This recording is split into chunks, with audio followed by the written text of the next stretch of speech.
RRB NTPC 2025 graduate লেভেলের 20 জন first শিফটের যে প্রশ্নগুলো রয়েছে সেই প্রশ্নগুলো নিয়ে আজকে আমরা আলোচনা করব। সদ্য সমাপ্ত 20 জন বা আজকের ফার্স্ট শিফটের প্রশ্নগুলো দেখিয়ে নাও কী কী রয়েছে। প্রথম প্রশ্ন রয়েছে উত্তরপ্রদেশের প্রথম মুখ্যমন্ত্রীর নাম কি? তাহলে প্রথম মুখ্যমন্ত্রীর নাম হচ্ছে গোবিন্দ বল্লভ পন্ত। ঠিক আছে, 1887 থেকে 1961 পর্যন্ত ছিল সময়কাল। তিনি ছিলেন একজন ভারতীয় স্বাধীনতা সংগ্রামী এবং উত্তরপ্রদেশের প্রথম মুখ্যমন্ত্রী। ঠিক আছে, মহাত্মা গান্ধী, জওহরলাল নেহরু এবং বল্লভভাই প্যাটেলের পাশাপাশি এই পন্ত অর্থাৎ গোবিন্দ বল্লভ পন্ত ছিলেন ভারতীয় স্বাধীনতা আন্দোলনের একজন গুরুত্বপূর্ণ ব্যক্তিত্ব, যা পরবর্তীকালে ভারত সরকারের একজন গুরুত্বপূর্ণ ব্যক্তি হয়ে ওঠে বা ব্যক্তিত্ব। 26শে জানুয়ারি 2025 থিম কী ছিল? থিম ছিল হচ্ছে স্বর্ণিম ভারত বা বিরাসত ও বিকাশ, golden India heritage and development, যেটার অর্থ, তাহলে আমাদের থিম ছিল স্বর্ণিম ভারত, বিরাসত এবং বিকাশ, যার অর্থ হচ্ছে স্বর্ণালী ভারত এবং ঐতিহ্য এবং উন্নয়ন। ঠিক আছে, নেক্সট দেখো কী রয়েছে। 1886 সালে কংগ্রেসের সভাপতি কে ছিলেন? কংগ্রেসের সভাপতি ছিলেন দাদাভাই নওরোজি। কংগ্রেস সভাপতি কে ছিলেন? দাদাভাই নওরোজি ছিলেন। নেক্সট দেখো কী রয়েছে। 1885 সালে বোম্বেতে প্রেসিডেন্ট বা সভাপতিত্ব করেছিলেন WC ব্যানার্জি বা উমেশচন্দ্র ব্যানার্জি এবং first session of the Indian INC বা Indian national Congress, president of the session first Anglo খ্রিস্টান, যিনি ছিলেন ফার্স্ট অ্যাংলো খ্রিস্টান ছিলেন। ঠিক আছে, president.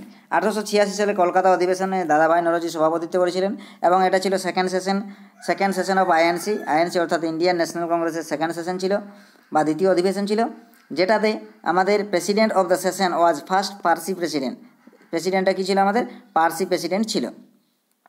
All India national conference merged with the Indian national congress, সমস্ত ন্যাশনাল কংগ্রেস এবং অল ইন্ডিয়া সর্বভারতীয় জাতীয় কংগ্রেস এবং ভারতীয় জাতীয় কংগ্রেস মার্জ হয়ে গেছিলো। ঠিক আছে, নেক্সট দেখো কী রয়েছিল। 1887-তে মাদ্রাসে অধিবেশন বসে বদরুদ্দিন তাইবিজি ছিল সভাপতিত্ব করেছিল এবং ফার্স্ট মুসলিম প্রেসিডেন্ট ছিল ইন্ডিয়ান ন্যাশনাল কংগ্রেসের। 1888-তে এলাহাবাদে হয়েছিল জর্জ ইয়েল ছিল first European president Indian national কংগ্রেসের। নেক্সট দেখো কী রয়েছে। লোকসভা ভেঙে দেওয়ার ক্ষমতা কার আছে? তাহলে লোকসভা ভেঙে দেওয়ার ক্ষমতা রয়েছে কিন্তু আমাদের কি? প্রেসিডেন্ট অর্থাৎ ভারতের রাষ্ট্রপতি, প্রেসিডেন্ট অফ ইন্ডিয়া ভারতের রাষ্ট্রপতি কিন্তু রয়েছে। নেক্সট দেখো কী রয়েছে। ভারতের সংবিধানের 82 খ অনুচ্ছেদ অনুসারে ভারতের রাষ্ট্রপতির লোকসভা ভেঙে দেওয়ার চূড়ান্ত ক্ষমতা রয়েছে। লোকসভার মেয়াদ 5 বছর, তবে সংশ্লিষ্ট কর্তৃপক্ষ চাইলে তার আগে ভেঙে দেওয়া যেতে পারে। লোকসভা ভেঙে দেওয়া যায় দুটি উপায়ে। প্রথমত, সংখ্যাগরিষ্ঠ দলের নেতা ক্ষমতাসীন দল লোকসভা ভেঙে দেন। দ্বিতীয়ত, যখন একক বৃহত্তম দলের নেতা লোকসভায় সংখ্যাগরিষ্ঠতা অর্জন করতে না পারেন, তখন প্রাপ্য ক্ষমতা রাষ্ট্রপতির কাছে ক্ষমতা হস্তান্তরিত করেন। নেক্সট দেখো কী রয়েছে। 2011 সালে আদমশুমারি অনুসারে ভারতের সবচেয়ে বড় মহানগর বা মেট্রোপলিটন সিটি কোনটি? সেটা হচ্ছে কি 2011 সালে জনগণনা অনুসারে মেট্রোপলিটন সিটি হচ্ছে কিন্তু মুম্বাই। ঠিক আছে, মুম্বাই ভারতের সবচেয়ে জনবহুল মহানগর শহর এবং এটি মুম্বাই মেট্রোপলিটন অঞ্চলের কেন্দ্রস্থল। এরপরে রয়েছে দিল্লি, কলকাতা এবং চেন্নাই। এরপরেই রয়েছে কি দিল্লি, কলকাতা এবং চেন্নাই। নেক্সট দেখো কী রয়েছে। কোন দেশটি সম্পূর্ণরূপে স্থলবেষ্টিত এবং ভারতের সাথে সীমানা ভাগ করেছে? ভুটান হবে সঠিক উত্তর। ভুটান এবং নেপাল দুটোই হবে, যেটা অপশানে ছিল। ভুটান এবং নেপাল এই দুটি দেশ স্থলবেষ্টিত, যার মধ্যে কোনো উপকূল ভাগ রেখা নেই বা উপকূল রেখা নেই। আচ্ছা দেখো ভুটান কী রয়েছে। ভুটান পূর্ব হিমালয়ে অবস্থিত এবং সম্পূর্ণরূপে ভূমি দ্বারা বেষ্টিত, কোনো উপকূল রেখা নেই। ভুটান সীমান্ত ভারত এবং চীনের সাথে। ঠিক আছে, নেক্সট দেখো কী রয়েছে। ধর্মশিক্ষার জন্য অশোক কোন কর্মকর্তা নিযুক্ত করেছিলেন? তাহলে অশোক তার ধর্মের ধারণা বা ধর্ম শেখানোর জন্য বা প্রচার করার জন্য ধর্ম মহামত নামক কর্মকর্তাদের নিযুক্ত করেছিলেন। সঠিক উত্তর হবে ধর্ম মহামত্ত নামক কর্মকর্তাদের নিযুক্ত করেছিলেন। এই কর্মকর্তারা সমগ্র সাম্রাজ্য জুড়ে ভ্রমণ করেছিলেন, সমাজের সকল স্তরের মানুষদের ধর্মের ব্যাখ্যা করেছিলেন। জনসচেতনতার জন্য অশোক তাদের ধর্মের বার্তাগুলিকে পাথর এবং স্তম্ভের উপর খোদাই করেছিলেন। নেক্সট দেখো কী হয়েছে।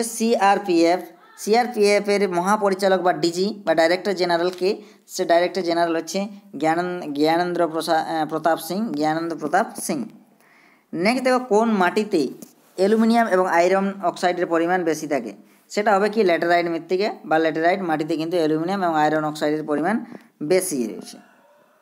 ভারতীয় সংবিধানের 315 অনুচ্ছেদে কোন বিষয়গুলি নিয়ে আলোচনা করা হয়, তাহলে 375 কেন্দ্র এবং রাজ্যের উভয় সঙ্গে পাবলিক সার্ভিস কমিশন প্রতিষ্ঠার নির্দেশ দেওয়া হয়েছে। এতে উল্লেখ করা আছে যে প্রতিটি রাজ্যের জন্য একটি ইউনিয়ন পাবলিক সার্ভিস কমিশন বা ইউপিএসসি এবং একটি পাবলিক সার্ভিস কমিশন থাকবে বা পিএসসি থাকবে। উপরন্তু এই 2 বা ততোধিক রাজ্যকে একটি যৌথ কমিশন রাখার অনুমতি দেয় এবং অনুরোধ করা হয় ইউপিএসসি সম্ভাব্যভাবে একটি রাজ্যের চাহিদা পূরণ করতে পারে। নেক্সট দেখো কী রয়েছে, ভারতের পশ্চিম উপকূলে কোন বন্দর অবস্থিত নয়।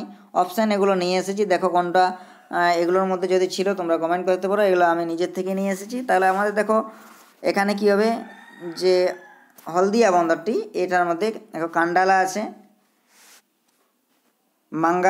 কি আছে ম্যাঙ্গালুরু, মারমাগাঁও রয়েছে, গোয়ান রয়েছে, ঠিক আছে।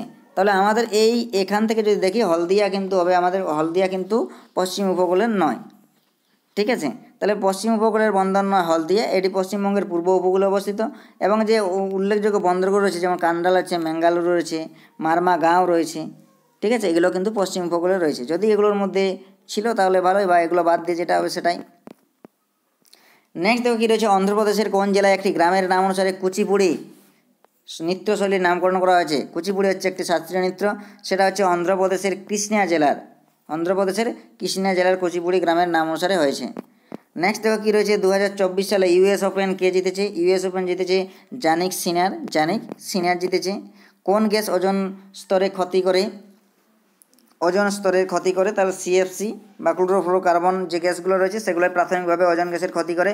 এছাড়াও রয়েছে কার্বন টেট্রাক্লোরাইড, মিথাইল ক্লোরোফর্ম, এছাড়াও অন্যান্য গ্যাস কিন্তু আমাদের ওজোন স্তরের ক্ষয় ঘটায়। ওজোন স্তর অবস্থিত স্ট্র্যাটোস্ফিয়ারে 15 থেকে 30 কিলোমিটার মধ্যে অবস্থিত। ওজোন গ্যাসের সংকেত হচ্ছে O3। ওজোন গ্যাসের প্রাধান্য থাকে বলেই একে ওজোন স্তরের নাম দেওয়া হয়েছে, ঠিক আছে। নেক্সট দেখো কী রয়েছে, জাইলিয়াম এবং ফ্লোয়েম কী। তাহলে জাইলিয়াম এবং ফ্লোয়েম হচ্ছে দুটা পরিবহনকারী কলা বা পরিবহন করতে সক্ষম। জাইলিয়াম জল এবং খনিজ লবণ মূলের সাহায্যে উপরে তোলে, ঠিক আছে।